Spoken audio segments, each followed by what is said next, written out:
Ashraf Shihabuddin அவர்களை 2002 இலங்கையில் நடைபெற்ற இலக்கிய மாநாட்டில் நான் முதல் முறையாக சந்தித்தேன். அப்போது எனக்கு ஒரு 20 வயது இருக்கும். இன்றைக்கு ஒரு 9 ஆண்டுகளுக்கு பிறகு அவருடைய நூலை அறிமுகம் செய்து வைக்கிற ஒரு அரிய வாய்ப்பை பெற்றவனாக இந்த மேடையில் இருந்து கொண்டிருக்கிறேன். இதற்காக அவருக்கும் சமநிலை சமுதாய பதிப்பகத்தாருக்கும் என்னுடைய மனமார்ந்த நன்றியை தெரிவித்துக் கொள்கிறேன். ஜூன் 26 சித்திரவதையால் பாதிக்கப்பட்டோருக்கான ஐநாவின் ஆதரவு தினம். அது தற்போதுதான் நம்மை கடந்து போயிருக்கிறது. இந்த காலப்பொழுதில் இங்கே இப்படி ஒரு நிகழ்வு ஒருங்கிணைக்கப்பட்டிருக்கிறது. சித்திரவதையால் இந்த சமூகம் அனுபவித்துக் கொண்டிருக்கிற, ஒடுக்கப்பட்ட மக்கள் அனுபவித்துக் கொண்டிருக்கிற கொடூரங்களை உள்ளடக்கி இருக்கிற ஒரு நூலை வெளியிட்டு அது தொடர்பான கருத்துக்களை பரிமாறக்கூடிய ஒரு அவையாக இந்த அவை இருக்கிறது. ஒருவிடம் கண்ணீர் என்கிற இந்த நூலை அறிமுகப்படுத்தி பேச வேண்டும் என்று சொன்னபோது, அதற்கான தயாரிப்புகளுக்காக இந்த நூலை புரட்டிய போது எதை விடுவது எதை தொடுவது என்று தெரியாத அளவிற்கு நூல் முழுவதும் மனதை காயப்படுத்தக்கூடிய, மனதை ரணப்படுத்தக்கூடிய, படித்தால் தூங்க முடியாது என்று சொல்லக்கூடிய அளவிற்கு இந்த உலகத்தில் நடக்கக்கூடிய அத்தனை விதமான ஒடுக்குமுறைகளையும் மிக அழகாக அதில் மிக அற்புதமாக தொகுத்திருக்கிறார். ஒரு அரிய முயற்சி. இந்த நூலில் உள்ள சம்பவங்கள், இந்த சம்பவங்களை எல்லாம் எந்த இடத்திலும் பொருத்தி பார்க்க முடியும் என்கிற அளவுக்கு ஒடுக்குமுறை என்பது பொதுவாக இருக்கிறது. இதில் ஈராக்கில் நடைபெற்ற ஒடுக்குமுறைகள் இருக்கின்றன, வியட்நாமில் நடைபெற்ற ஒடுக்குமுறைகள் இருக்கின்றன, இலங்கையில் நடைபெற்ற ஒடுக்குமுறைகள் இருக்கின்றன, ஈராக்கில் நடைபெற்ற ஒடுக்குமுறைகள், சித்திரவதைகள், இந்த மனித சமூகம் சந்தித்துக் கொண்டிருக்கிற இழப்புகள், நெருக்கடிகள் அத்தனையும் இதில் ஒரு கதை சொல்லுகிற பாணியை அவர் தொகுத்திருக்கிறார். எங்கே வேண்டுமானாலும் அவற்றை நம்மால் பொருத்தி பார்க்க முடிகிறது. ஈராக்கில் நடைபெற்ற ஒரு நிகழ்வை இங்கே இருக்கிற ஒரு நிகழ்வோடு பொருத்தி பார்க்க முடிகிறது. மிக அழகாக பொருத்துகிறது. உதாரணத்துக்கு கூட இங்கே ஒன்றை சொல்ல முடியும். புத்தகத்தினுடைய 43வது பக்கத்தில் பாகிஸ்தான் போன பயங்கரவாதி என்கிற தலைப்பின் கீழ் ஒரு நிகழ்வு இருக்கிறது. முராத் குர்னாஸ் என்கிற ஒருவர் பாகிஸ்தானில் வைத்து கைது செய்யப்படுகிறார். அவர் கைது செய்யப்படக்கூடிய அந்த நிகழ்வு குறித்து அவர் சொல்லுகிறார். பாகிஸ்தானில் இருந்து நான் பஸ்ஸில் வந்து கொண்டிருந்தேன். பாதையில் ஒரு கடுமையான பரிசோதனை தடை இருந்தது. அந்த இடத்தில் பஸ் நிறுத்தப்பட்டது.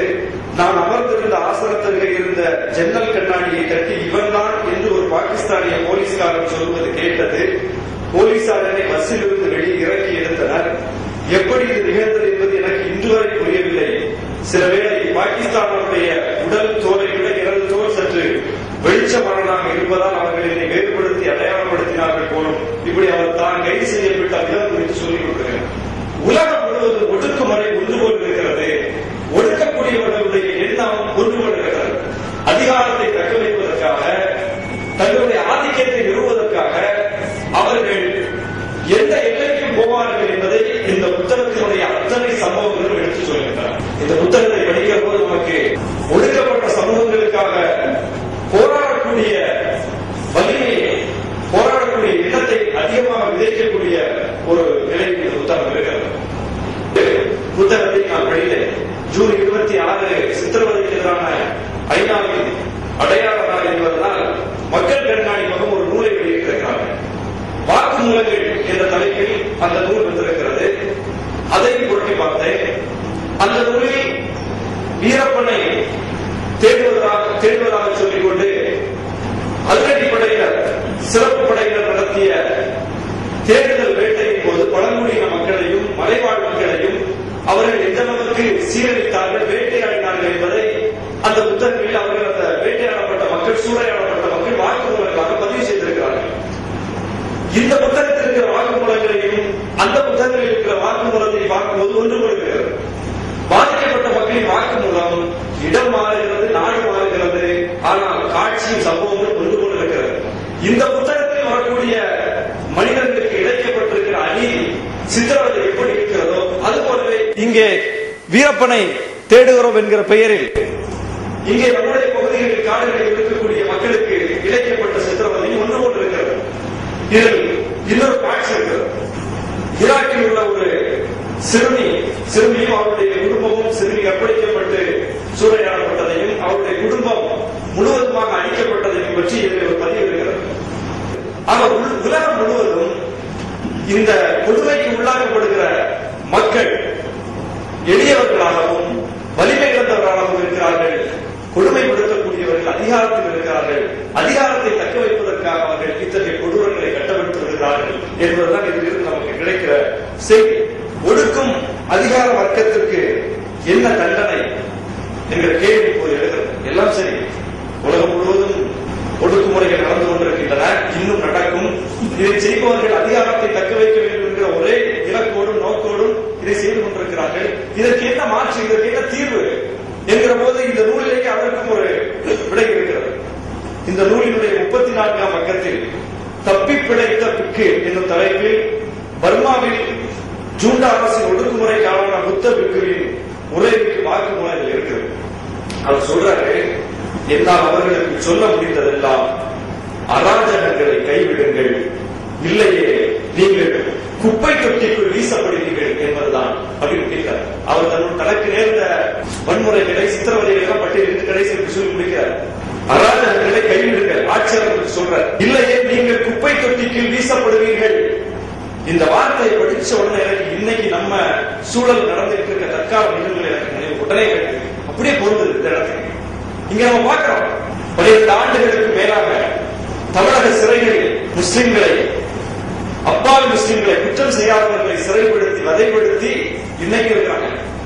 அலைக்கழித்த ஆட்சியாளர்களுக்கு இன்னைக்கு நேர்ந்திருக்கிற ஒரு முடிவை நாம் பார்க்க வேண்டும். இன்னைக்கு ஆட்சி அதிகாரம் பறிபோய் தன்னுடைய குடும்ப உறுப்பினர்களை எல்லாம் சிறையில் பறிகொடுத்து விட்டு துடிக்கிற ஒரு மனநிலைக்கு அவர்கள் ஆளாகி இருப்பதை நாம் பார்க்கிறோம். இப்படித்தானே நம்முடைய சமூகம் துடித்திருக்கும் என்கிற நிலை இப்போது நமக்கு ஏற்படுகிறது. ஒரு எண்ணம் இப்போது உருவாகிறது. அண்மையில் தயாநிதி மாறன் அவர்கள் இந்து பத்திரிகைக்கு எதிராக ஒரு நோட்டீஸ் அனுப்பியிருக்கார். என்ன சொல்லியிருக்காருனால, நீங்க என்னை பற்றி ஒரு செய்தி வெளியிட்டிருக்கிறீர்கள், இது நீங்க எந்த ஆய்வுக்கும் உட்படுத்தாம எங்கிட்ட எந்த விளக்கமும் கேட்காம நீங்க வெளியிட்டிருக்கிறீர்கள் அப்படின்னு சொன்னார். உடனே எங்களுக்கு என்ன தோணுச்சுன்னா, இவர் நடத்தக்கூடிய ஊடகத்தில் ஒரு செய்தி அண்மையில் பதிவு செய்தார்கள். அப்துல் நாசர் மதானி அவர்கள் கைது செய்யப்பட்ட போது சன் டிவியில ஒரு ஸ்டோர் போட்டாங்க. மதானி ஆம்புலன்ஸில் தப்பி ஓட முயன்ற போது பிடிபட்டார். அவர் 2 கால் ஊனமானவர். அவரால் தப்பி ஓடுவதற்கு முடியாது. சுத்தி போலீஸ்காரங்க இருக்காங்க. அவர் தீவிர கண்காணிப்பில் இருக்கிறாரு. அப்படிப்பட்ட ஒருவர் தானாக முன்வந்து சரண்டர் ஆகக்கூடிய ஒரு காட்சியை இவங்க எப்படி சொல்றாங்கன்னா, ஆம்புலன்ஸில் தப்பி ஓட முயன்ற போது பிடிபட்டார். இதன் மூலம் அவர்கள் இந்த சமூகம் குறித்து வேறு ஏதோ சொல்ல வருகிறார்கள் மக்கள்கிட்ட. அப்ப இன்னைக்கு அவருக்கு நேர்ந்த ஒரு நிகழ்வு பாருங்க. அன்னைக்கு நம்ம மனம் காயப்பட்டு கொந்தளிச்சோம். இன்னைக்கு அவரை பற்றி மற்ற ஊடகங்கள் எழுதும் போதுதான் அவருக்கு அது புரியுது. ஊடகத்தில் எதை வேண்டுமானாலும் சொல்லிவிடலாம். நியாயத்தை மறைத்துவிட்டு, உண்மையை மறைத்துவிட்டு, உண்மைக்கு புறம்பான கருத்துக்களை பதிவு செய்கிற போது அது எவ்வளவு காயப்படும் என்பது இன்னைக்கு அவருக்கு செயல்பூர்வமா தெரியுது. இங்கதான் அந்த புத்தகத்துடைய வாக்குமூலத்தை நாம் இங்கே ஏற்றுக்கொள்ள வேண்டியது. நீங்கள் வரலாற்றில் குப்பை தொட்டி வீசப்படுவீர்கள் இருக்கிற போது இன்னைக்கு அதெல்லாம் கண்கூட நடந்துட்டு இருக்கு. அரசு அதிகாரம் இருக்கிறது என்பதற்காக ஒரு சமூகத்தை ஒடுக்குவது, ஒரு மக்களை ஒடுக்குவது என்கிற அளவில் செய்கிறவர்கள் அதே ஒடுக்குமுறையில் பிற்காலத்தில் உள்ளவார்கள் என்பதைத்தான் இந்த புத்தகம் நமக்கு சொல்லித் தருகிறது. இந்த புத்தகம் ஒரு மிகச்சிறப்பான செய்திகளை உள்ளடக்கியதாக இருக்கிறது. சொல்ல போனால் புரட்சியாளர்கள், போராளிகள் பல பேர் இருந்தாலும் சேகுவேராவை பற்றி நாம் ஒரு தனிச்சிறப்போடு சொல்லிக் கொண்டிருக்கிறோம். ஏனென்றால் அவர் இந்த இனத்திற்காக, இந்த நாட்டிற்காக, இந்த பகுதிக்காக தன்னுடைய போராட்டத்தை வரையறுத்துக் கொள்ளவில்லை. எங்கெல்லாம் மக்கள் ஒடுக்கப்பட்டு கிடக்கிறார்களோ, எங்கெல்லாம் ஆதிக்க சக்திகள் மக்களை சுரண்டுகிறதோ அங்கேயெல்லாம் அவர் பயணம் செய்து போராடினார். அவர் கியூபாவுக்காக போராடினார். கியூபா விடுதலை அடைந்ததோடு அடுத்த இந்த இடத்துக்கு போயிட்டார். எல்லா இடத்திற்கும் அவருடைய போராட்டத்தை பொருத்தி பார்க்க முடியும் என்கிற அளவில் எப்படி ஒரு செய்தி வேறாமோ அது போலதான் இந்த நூலை எந்த பகுதிக்கு வேண்டுமானாலும் பொருத்தி பார்க்க முடியும். நூலாசிரியர் இலங்கையை சார்ந்தவர். ஆனால் அவர் இலங்கையில் நடக்கக்கூடிய விஷயங்களை மட்டும் முன்வைத்து இந்த நூலை எழுதவில்லை. உலகம் முழுவதும் நடைபெறக்கூடிய அத்தனை விதமான ஒடுக்குமுறைகளை இதில் அவர் காட்சிப்படுத்தி இருக்கிறார். மிகச்சிறந்த கதை களம் இந்த நூலில் இருக்கிறது. நான் அண்மையில் சமநிலை சமுதாயத்தில் ஒரு கட்டுரை எழுதிய போது சினிமா ஹராமா என்ற ஒரு கட்டுரையை கூட சொல்லியிருந்தேன். மாற்று சினிமாவை எப்படி எடுக்க வேண்டும் என்கிற போது சில பட்டியலை போட்டிருந்தேன். இந்த புத்தகத்தை படித்த போது எனக்கு இதில் எவ்வளவு கதைக்களம் இருக்கிறது என்கிற ஒரு சிந்தனை தான் எனக்கு ஓடியது. அத்தனை விஷயங்கள் இந்த நூலில் இருக்கிறது. டாக்டர் பாலகோபால் மரணித்த போது நண்பர் பஷீர் அவர்கள் சமநிலையில் ஒரு கட்டுரை எழுதியிருந்தார். முஸ்லிம்கள் ஏழைகளை ஒரு மனித உரிமை போராடி என்கிற கேள்வி அவர் எழுதியிருந்தார். உலகம் முழுவதும் நடக்கக்கூடிய அடக்குமுறைகளுக்கு எதிராக முஸ்லீம்கள் முன்வந்து போராடுவதில்லை. தாங்கள் பாதிக்கப்பட்டால் மட்டும்தான் குரல் எழுப்புகிறார்கள், மற்றவர்கள் குரல் எழுப்ப வேண்டும் என்று விரும்புகிறார்கள். மற்றவர்கள் பாதிக்கப்படும் போது முஸ்லீம்கள் அமைதியாகிறார்கள் என்கிற ஒரு விமர்சனம் முஸ்லீம்கள் மீது இருக்கிறது என்கிற ஒரு கருத்தை முன்வைத்து அந்த கட்டுரை அவர் முடித்திருந்தார். எனக்கு இந்த நூலை பார்த்த போது அஸ்ரப் ஷியாபுதீன் அந்த கேள்விக்கு விடையாக இந்த நூலை தயாரித்திருக்கிறார்கள் என்று நினைக்கிறேன். இந்த நூல் அந்த மனித உரிமை களத்தில் நின்று போராடக்கூடிய ஒரு கருவியாக இருக்கிறது. முஸ்லிம்கள் இந்த நூலை வாசித்துவிட்டு மனித உரிமை களத்தில் தீவிர செயலாற்ற வேண்டும் என்கிற உந்துதலை இந்த நூல் தருகிறது. ஆக அந்த வகையில் நாம் சிறப்பு பெற்றிருக்கிற இந்த நூலை அனைவரும் படிக்க வேண்டும், வாசிக்க வேண்டும். அதன் அடிப்படையில் அந்த கருத்தை உள்வாங்கி ஒரு பொது கருத்தை உருவாக்குவதற்கும் மக்கள் மத்தியில் இந்த மனித சமூகத்திற்கான குரல் கொடுக்கக்கூடியவர்களாக நம்மை மாற்றி வைப்பதற்கு நாம் முயற்சி செய்ய வேண்டும் என்று சொல்லி இந்த நல்ல வாய்ப்புக்கு நன்றி கூறி விடைபெறுகிறேன்.